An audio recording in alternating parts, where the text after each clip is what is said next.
terserap hampir 60 bahkan 70% untuk belanja pegawai. Maka inilah yang dipikirkan oleh pemerintah pusat dan oleh pemerintah provinsi agar tidak terjadi kesenjangan yang berhubung langsung dengan masyarakat, apalagi infrastruktur ya. Betul. Infrastruktur ya Pak ya, untuk Betul. mobilitas ya Pak. Betul.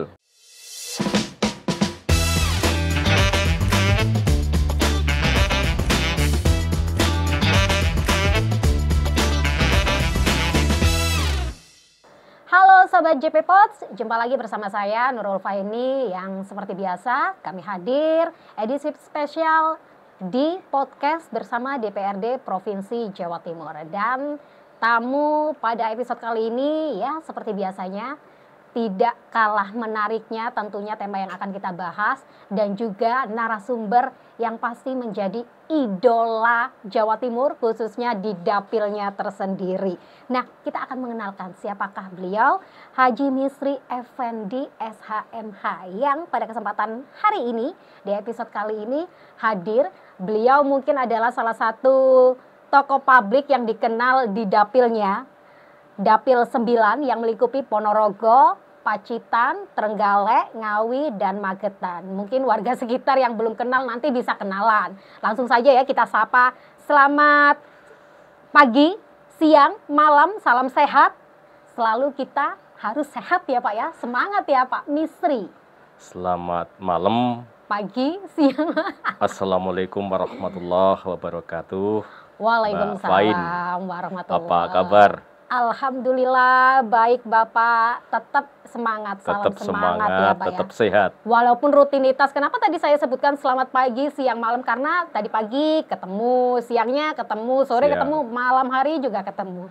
Pak, tadi juga saya sempat mengenalkan jenengan dari Dapil 9 yang melingkupi wilayah Ponorogo, Pacitan, Trenggalek, Ngawi, dan Magetan. Benar nggih Pak? Betul. Oke, yang belum kenal boleh kenalan. Yang tidak tahu Instagramnya lihat ya Pak ya. Bisa. Di titel kami. Siap. Oke, membahas soal podcast. Ini kayaknya tidak henti-henti Pak. Tema yang dibahas dalam podcast kali ini. Khususnya saya akan bertanya-tanya, sedikit sharing mungkin ya Pak ngobrol. Terkait dengan tema kali ini adalah sinergitas pemerintah pusat dan daerah dalam mempercepat pembangunan infrastruktur. Betul. Saya garis bawahi mempercepat. Berarti Betul. selama ini tidak cepat Pak. Iya. Gimana Pak? Jadi kalau boleh kami lihat bagaimana pembangunan di daerah. Jawa Timur ini kan ada 38 Kabupaten kota. kabupaten kota. Dari 38 kabupaten kota ini yang memang betul-betul bisa lari kencang. Tidak lebih dari 10 bahkan kurang kabupaten kota. Sisa dari kurang 10 kabupaten kota itu memang perlu support. Perlu di-push oleh pemerintah pusat maupun oleh pemerintah provinsi. Oke. Mungkin 10 atau kurang dari 10 itu adalah wilayah-wilayah prioritas yang mungkin harus segera di ini Pak. Jadi kalau kita lihat, tadi kami barusan melonsing Trans Jatim kan, ini di wilayah yang memang roda perputaran ekonomi sudah luar biasa, bergerak dengan cepat. Pertumbuhan ekonomi juga luar biasa, seperti di Surabaya, Gresik, Sidoarjo, Surabaya Raya ya, Mojokerto, ya dan sekitarnya. Jadi kalau kita lihat di kabupaten kota ini dibandingkan dengan daerah Mataraman, kami Ponorogo, Pacitan, Trenggalek, Ngawi, Magetan tentu sangat jauh. Maka perlu ada sinergitas untuk mempercepat pembangunan infrastruktur antara pemerintah pusat, pemerintah provinsi, agar tidak terjadi kesenjangan pembangunan antara daerah satu dengan daerah yang lain. Bahasa kasarnya kayak lebih memprioritaskan, terus diskriminasi mungkin ya Pak? Atau tidak, sebenarnya mungkin masih dibagi mungkin Pak? Makanya ada beberapa hal dari regulasi yang harus perlu dikaji kembali ya. Contoh terkait dengan Undang-Undang Nomor 6 2014 pemerintahan desa. Di sana desa mendapatkan alokasi anggaran baik dari dana desa maupun dana alokasi desa. Tetapi yang perlu harus sama-sama kita kaji itu adalah proporsionalitas antara desa dengan luas wilayah, dengan desa dengan jumlah penduduk, jumlah kemiskinan, kemudian letak geografis. Jadi jangan sampai sebuah desa dengan jumlah penduduk di atas 10.000, anggarannya, DD-ADD-nya hampir sama dengan desa yang hanya penduduk 1.000-2.000 dengan luas yang sangat kecil. Sehingga ini akan mengganggu bagaimana mereka mempercepat pembangunan untuk desa-desa dengan luas wilayah yang luas, jumlah penduduk yang besar, tingkat kemiskinan yang juga banyak. Jadi memang harus ada proporsionalitas antara jumlah penduduk, kemudian luas wilayah, kemudian tingkat kemiskinan. Untuk bisa segera setara dengan daerah-daerah yang lain atau desa-desa yang lain. Tapi kalau sejauh ini apa sih Pak yang menjadi pemicu atau faktor, ya mohon maaf ya Pak, khususnya di dapil jenengan seperti yang jenengan sebutkan, sepertinya sedikit tertinggal untuk soal percepatan infrastruktur. Iya, lagi-lagi terkait dengan kemampuan fiskal, kemampuan keuangan daerah, KKD, yang masih sangat menggantungkan dengan pemerintah pusat, dengan pemerintah provinsi. Jadi daerah-daerah yang fiskalnya sangat-sangat rendah, PAD-nya, pendapatan asli daerahnya juga sangat-sangat rendah. Rata-rata dari pendapatan yang kita sahkan dalam sebuah APBD itu, kontribusi PAD itu pada kisaran 10-15% saja. Bayangin. Maka kalau tidak disupport oleh pemerintah pusat dengan dana alokasi umum, dana alokasi khusus, atau lain-lain pendapatan yang sah, rasa-rasanya daerah untuk membangun itu ya sangat-sangat kurang sekali, karena rata-rata belanja dengan kemampuan keuangan daerah yang rendah itu terserap hampir 60 bahkan 70% untuk belanja pegawai. Sementara di undang-undang sangat ditegaskan 20% untuk belanja pendidikan, 10% untuk belanja kesehatan. Nah, idealnya oleh pemerintah sebetulnya sudah diperintah yang namanya infrastruktur ini, pemerintah daerah, kabupaten, kota, dan provinsi harus menyiapkan anggaran 40%. Sehingga banyak daerah-daerah yang tidak mampu untuk menjangkau 40%. Mandatory spending-nya itu. Jadi kalau ternyata mereka tidak bisa mengalokasikan 40% untuk infrastruktur, maka desa-desa tidak bisa mendapatkan yang namanya bantuan keuangan dari pemerintah kabupaten kota. Karena mandatorinya belum tercukupi. Belanja infrastruktur belum tercukupi, belanja pendidikan belum tercukupi, belanja kesehatan belum tercukupi, dan ini belanja wajib. Maka untuk yang desa-desa yang tidak bisa mendapatkan bantuan keuangan dari pemerintah kabupaten kota, dengan DD-ADD yang sekarang ada beberapa program koperasi merah putih, ada untuk makan bergizi gratis, sehingga anggaran-anggaran yang oleh APBD desa sudah dipersiapkan untuk membangun infrastruktur, ada jalan, ada jembatan, dan lain-lain itu, maka sementara digeser dulu, dialihkan dulu untuk belanja yang memang menjadi mandatory spending yang diperintahkan oleh pemerintah pusat. Maka kalau ini tidak kita support dari anggaran APBN, APBN kita luar biasa. Di 2025 ini hampir 3.600 triliun. Berikutnya APBD kita Provinsi Jawa Timur juga luar biasa. Yang kemarin kita sahkan itu 28 sekian triliun. Bayangin untuk kabupaten kota belanjanya, pendapatannya ada yang kurang dari 2 triliun. Bagaimana mereka bisa mendanai pembangunan infrastruktur, jalan, jembatan, jaringan, dan lain sebagainya kalau pendapatan kabupaten kota itu kurang dari 2 triliun atau mungkin lebih dari sedikit dari 2 triliun. Maka inilah yang dipikirkan oleh pemerintah pusat dan oleh pemerintah provinsi agar tidak terjadi kesenjangan. Ya, bagaimana kesejahteraan oleh masyarakat desa itu bisa merata sebagaimana kabupaten kota lainnya. Oke, Pak, tadi disebutkan bukannya mohon maaf ya Pak, setiap daerah itu juga punya plot anggaran. Nah, itu kan setiap tahunnya juga sejatinya bisa kan Pak untuk menambah fokus yang anggaran belanja paling tertinggi tiap misalkan di infrastruktur, bisa kan untuk mengajukan peningkatan nominal? Jadi sekali lagi KKD, kemampuan keuangan daerah, jadi faktor.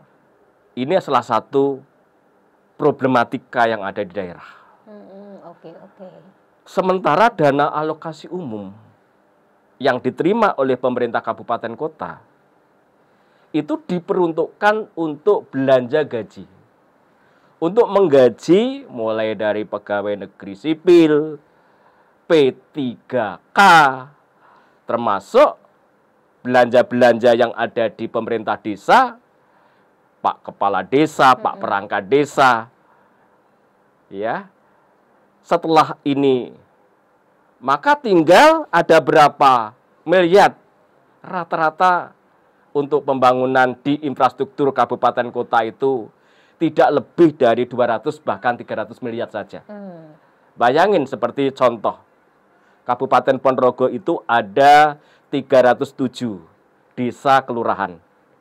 Ada 21 kecamatan. Punya kemampuan untuk membangun infrastruktur di kisaran 200 sampai 300 miliar saja. Bayangin, RT kita hampir 9.000 sekian. Ya, maka bisa kita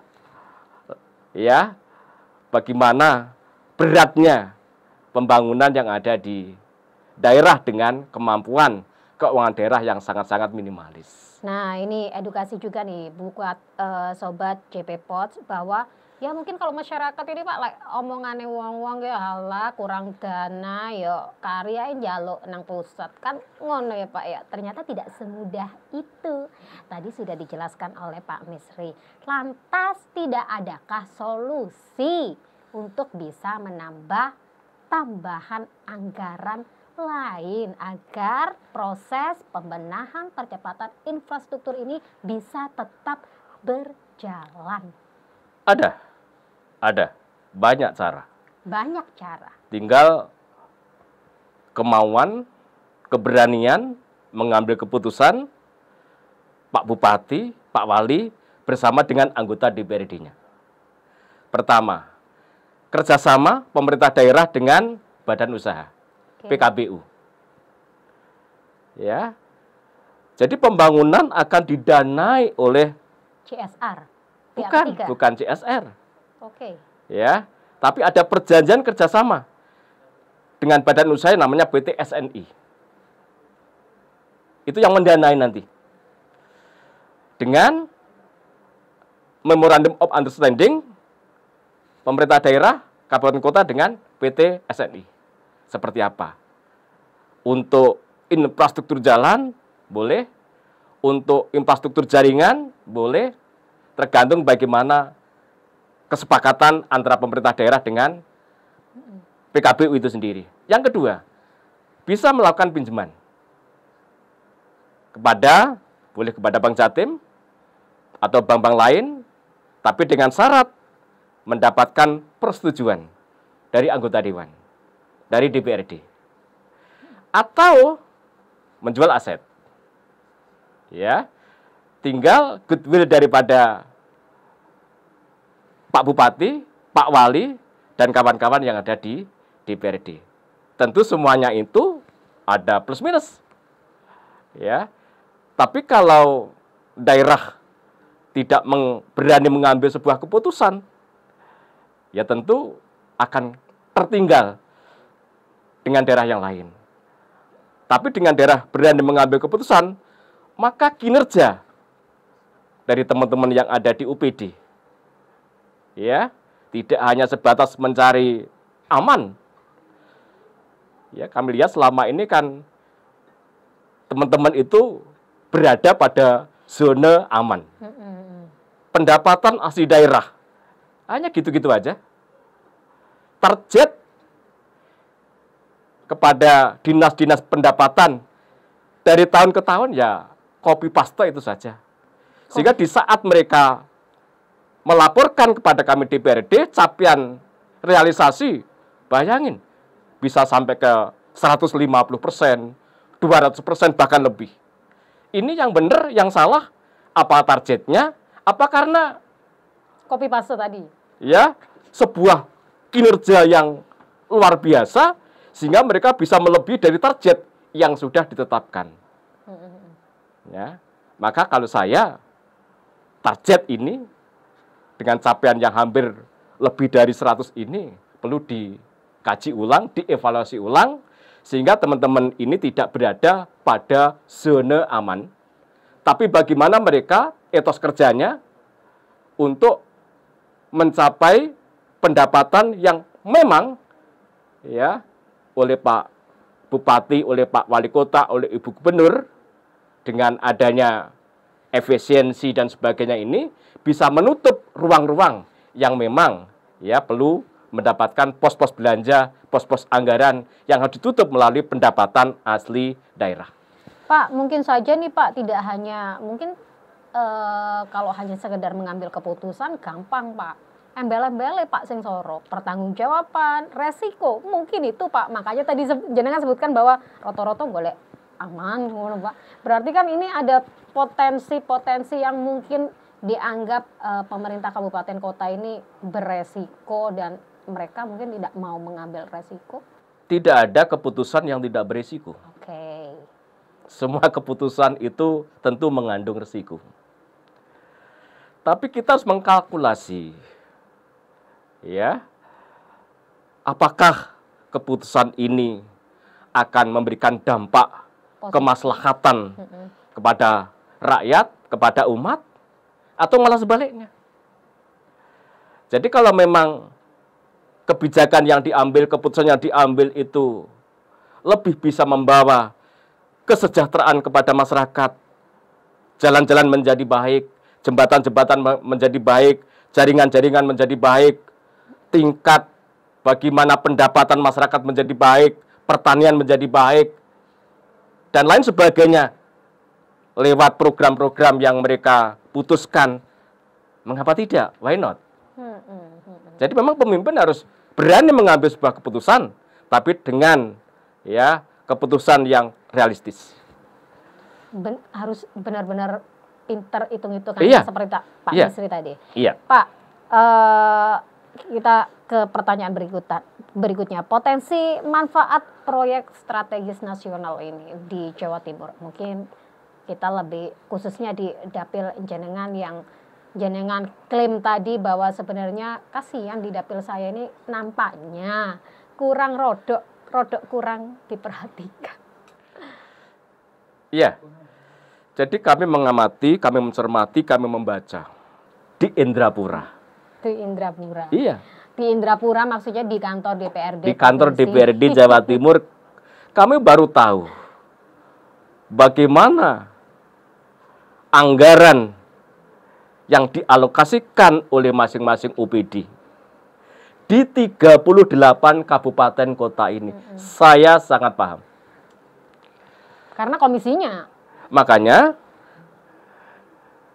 Bapeda harus betul-betul cermat dan teliti bagaimana anggaran ini bisa menyentuh,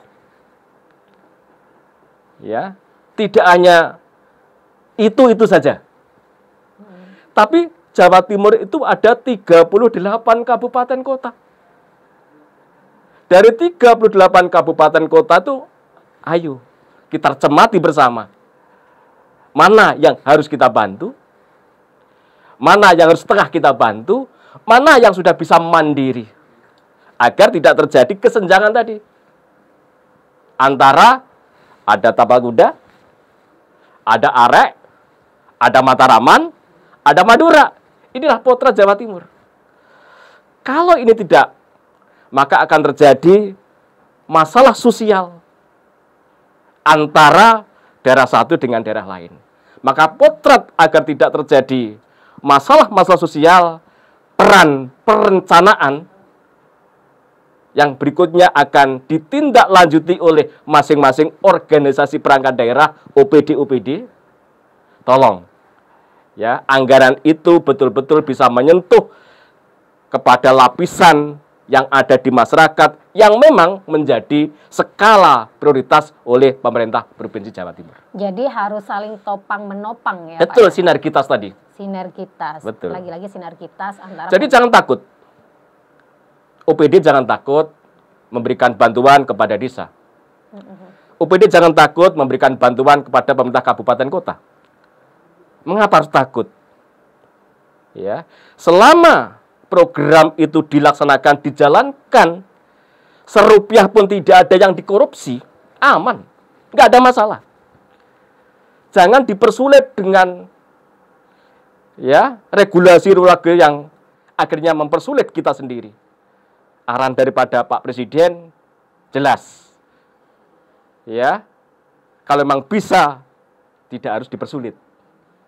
Maka dari itu, yang harus kita betul-betul dalam tanda petik awasi adalah kalau memang nanti ada gelontoran anggaran dari pemerintah provinsi, dari pemerintah pusat, apakah betul dilaksanakan sebagaimana mestinya. Kalau ternyata ada serupiah pun yang ternyata dikorupsi, tentu ya ini menjadi catatan dari kami sebagai fungsi controlling, ya, agar ya pembangunan ini tidak kemudian terputus karena takut.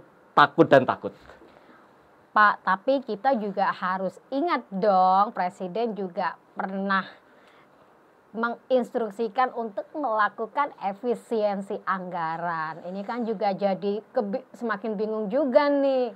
Daerah-daerah, aduh, di tengah pengen bantu, tapi disuruh efisiensi. Nah, ini kan juga problem baru mungkin ya. Ya, jadi memang di era transisi oke lah. Tapi dalam perjalanan transisi ini akhirnya ada beberapa yang dievaluasi. Dikembalikan lagi kepada kementerian dan lembaga. Selama anggaran itu memang untuk kepentingan masyarakat, untuk pembangunan masyarakat, apakah itu pendidikan, apakah itu kesehatan, apakah itu infrastruktur, ya, maka kami mendengar pemerintah akan mengeluarkan impres untuk membantu percepatan pembangunan yang ada di daerah. Mungkin sudah mendengar, ya. Nah, ini saya pikir juga di antara cara bagaimana tidak ada kesenjangan antara daerah miskin, daerah sedang, daerah kaya. Sehingga ditopang oleh pemerintah pusat, ditopang oleh pemerintah provinsi. Tadi saya tertarik dengan program pembangunan strategis nasional PSN. Kebetulan di daerah kami itu ada Selingkar Wilis, di daerah kami ada JLS, Jalur Lintas Selatan, yang dimulai dari Banten sampai Banyuwangi, yang digagas oleh Pak Presiden SBY. Sekarang progresnya Pacitan, Tulungagung, Trenggalek. Itu kan juga belum finish ya Pak ya? Nah, untuk yang di Trenggalek memang belum final. Mengapa? Lagi-lagi Anggaran. oleh regulasi yang ada untuk pembebasan lahan menjadi tanggung jawab pemerintah kabupaten. Kalau wilayah itu ada di Trenggalek, maka pembebasan lahan itu menjadi tanggung jawab Kabupaten Trenggalek. Kemarin kami sudah berkoordinasi, berkomunikasi, kami silaturahmi dengan Kepala Bapeda Trenggalek. Apa kendala JLS yang ada di sini, Ibu? Ternyata apa kendalanya?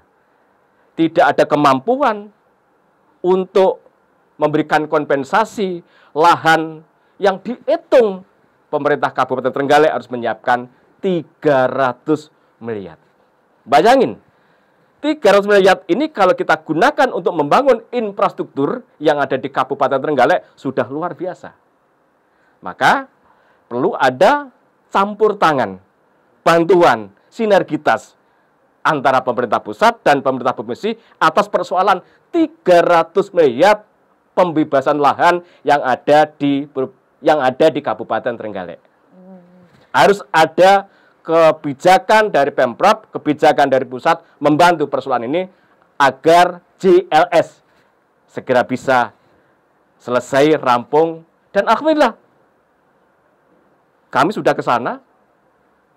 Di sekitaran JLS, roda perputaran ekonomi luar biasa.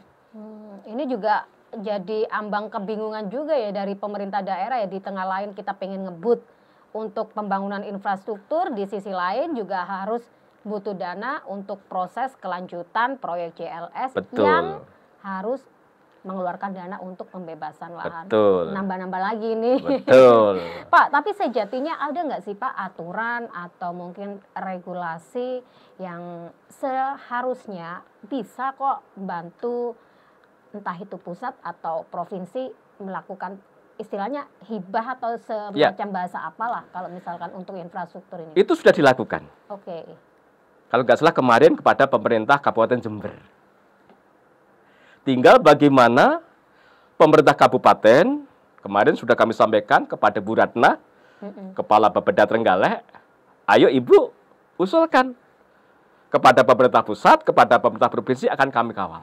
Berarti ini harus pinter-pinternya pemerintah daerah Betul. melakukan inisiatif ya Pak? Betul. Jadi memang pemerintah daerah, kabupaten kota harus proaktif kepada kementerian dan lembaga, kepada pemerintah pusat. Harus proaktif kepada pemerintah provinsi. Tapi proaktif itu harus ada pengawalan. Siapa yang mengawal? Dua-dua, eksekutif dan legislatif. Jadi dua-duanya harus mengawal.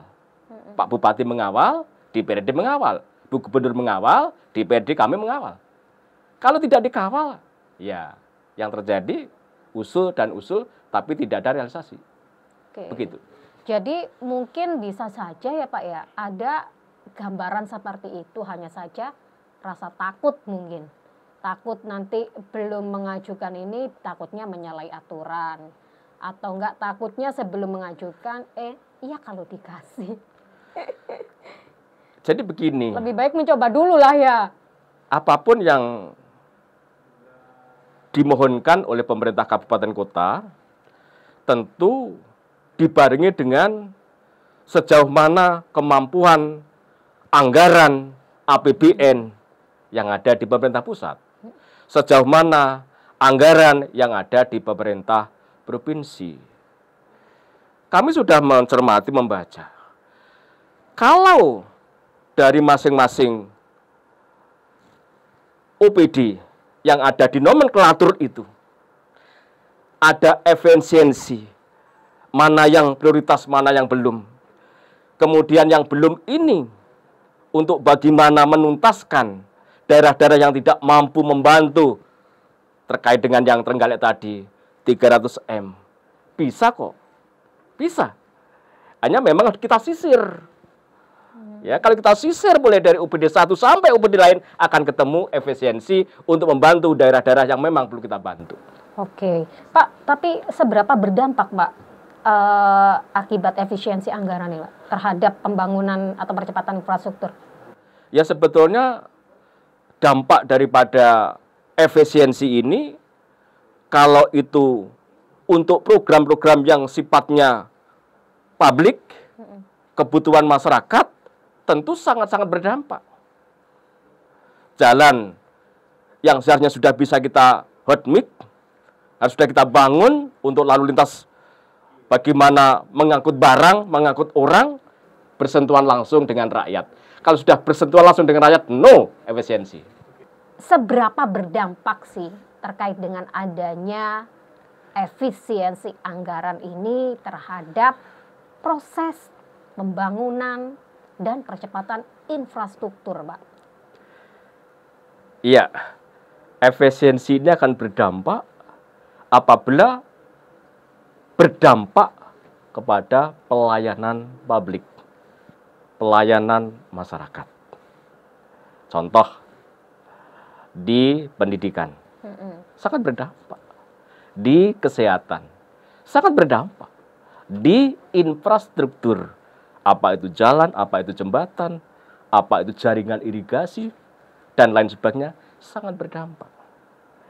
Jadi, kami kurang sependapat apabila efisiensi itu untuk pelayanan yang bersifat kepada masyarakat. Yang berhubungan langsung dengan masyarakat. Yang berhubungan langsung dengan masyarakat. Karena, lagi-lagi, kita ini dipilih menjadi gubernur, menjadi bupati, menjadi wali kota, menjadi anggota dewan untuk mensejahterakan masyarakat. Oke. Tetapi apabila efisiensi itu pada program-program yang sifatnya seremonial, mungkin kegiatan-kegiatan ulang tahun, kunjungan-kunjungan, rapat-rapat, makan minum dan sebagainya, saya sangat-sangat setuju itu diefisiensi. Karena tidak langsung bersentuhan dengan masyarakat. Oke, secara tidak langsung tidak bersentuhan, tidak berhubungan dengan masyarakat, tapi justru penerimanya yang mendapatkan manfaatnya ya Pak. Betul. Ya, secara personal. Pak, kita kembali lagi ke topik soal sinergitas pemerintah kabupaten kota, daerah, dan juga pusat. Ini tadi juga sempat disebutkan salah satu contohnya bisa sejatinya kalau misalkan ada inisiatif. Nah, mungkin Pak, tadi juga saya mencontohkan mungkin ada yang punya inisiatif tapi takut untuk mengajukan, takut tidak ter-ACC atau menyalahi aturan. Mungkin ada contoh nggak sih Pak yang menjadi gambaran bahwa ada proyek infrastruktur yang ini loh bukti antara sinergi antara daerah dan juga pusat gitu Pak? Ya, contoh di Kabupaten Ponorogo, pembangunan Pasar Songgolangit yang hampir menelan anggaran 80 miliar. Ini sinergitas antara pemerintah Kabupaten Ponorogo, Pak Bupati, dan kami, kebetulan saat itu kami masih pimpinan DPRD Ponorogo, datang ke PUPR, datang ke Kementerian Perdagangan, kami diminta untuk presentasi bersama dengan Dinas PU, Dinas Perdagangan, ada sekian kali. Alhamdulillah, akhirnya apa yang kita mohonkan kepada pemerintah pusat terrealisasi. Sehingga sekarang kalau kawan-kawan tindak ke Ponorogo, ya, akan bisa melihat seperti apa megahnya pembangunan pasar Songgolangit yang ada di Kabupaten Ponorogo. Ini di antara contoh bagaimana kepala daerah, bagaimana DPRD mendorong untuk tidak, ya, henti-hentinya berkolaborasi, berkoordinasi, bersinergi dengan pemerintah pusat. Oke, berarti yang harus digarisbawahi adalah kita punya inisiatif dulu nih, ya, punya kemauan, keberanian untuk mengajukan masalah nanti di ACC atau tidak. Yang penting kita punya inisiatif. Betul. Ya Pak ya. Betul. Apalagi kalau insya Allah lah pemerintah daerah, pemerintah pusat ini akan melihat kok kalau ini kebutuhan masyarakat yang berhubungan langsung dengan masyarakat, apalagi infrastruktur ya. Betul. Infrastruktur ya Pak ya, untuk mobilitas ya Pak. Betul. Ya pasti insya Allah akan ter-ACC. Begitu ya Pak Misri ya. Iya. Oke Pak Misri, mungkin ada pesan lain mungkin Pak terkait dengan tema hari ini Pak? Ya, pesan saya kepada teman-teman, ya, mulai Pak Kepala Desa, Pak Bupati, Pak Wali Kota, kawan-kawan di DPRD, ya, mari kita terus bagaimana ada sinergitas antara daerah dengan pusat, antara daerah dengan Pemprov untuk membantu persoalan-persoalan di daerah yang memang tidak cukup untuk didanai melalui APBD kabupaten kota. Itu pesan saya. Semoga dengan topik atau tema pada podcast kali ini bisa menjadi sedikit pencerah bagi pemerintah daerah dan juga angin segar bagi masyarakat agar mereka bisa kembali menikmati infrastruktur yang layak ya Pak. Baik. Ya. Terima kasih Pak Misri atas waktunya yang sudah menyempatkan hadir di JP Pos, tentunya bekerja sama dengan DPRD Provinsi Jawa Timur. Semoga ada lain kesempatan saya mengundang Pak Misri untuk membagikan informasi yang bermanfaat, bernilai positif bagi masyarakat. Saya Nurul Faini beserta segenap kru yang bertugas mengucapkan terima kasih dan sampai jumpa di episode berikutnya.